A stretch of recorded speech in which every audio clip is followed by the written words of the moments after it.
Thanks, Gladys. We're happy to be in the Keller Williams studio today. It's Angelo and Brooke with the A-Team at Guild.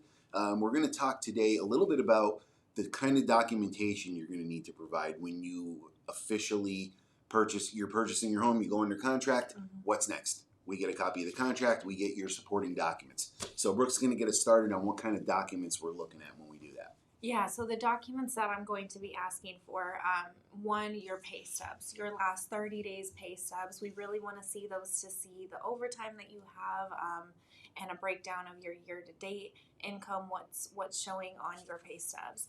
Another thing we will ask for is your W-2s, the last 2 years, or we may just need the last year, depending on your loan file.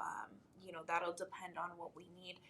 Another thing that we'll ask for is your photo ID. Make sure that it is an unexpired photo ID.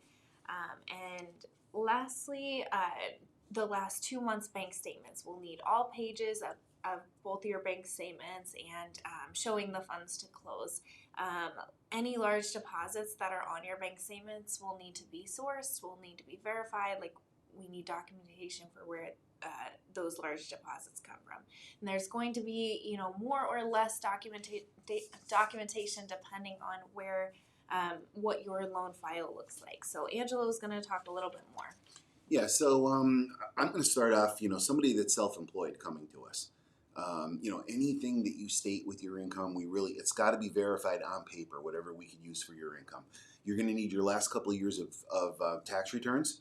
You have to be self-employed at least 2 years. And you're going to need a year-to-date profit and loss statement, which is an interesting, when you get to that January, February time, you're not going to have your tax return done yet for that previous year.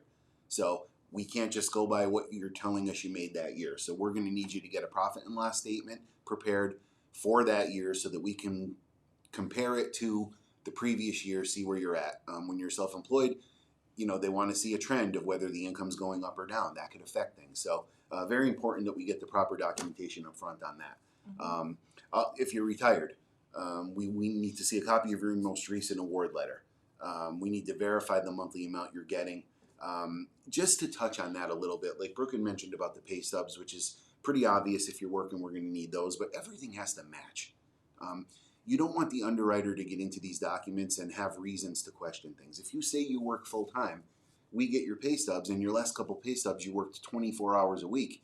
That's a problem. So, documentation has to match up. If it doesn't match up, we have to get an explanation, provide it to the underwriter, and let them know why. And hopefully it's acceptable and we can move on with everything. And where I was going with that with the pension is, what you tell us you're getting has to match up what's going in your bank account. Everything has to jive for this to go as smoothly as possible. If you're divorced, if you're paying child support, if you're receiving child support, all has to be verified. We have to verify any child support with a court order. We have to usually get copies of birth certificates to verify it's going to continue at least 3 years. So the documentation is a little bit more involved there. And as far as verifying if you're divorced or separated, what you're paying, what you're receiving, we have to do the proper verifications there.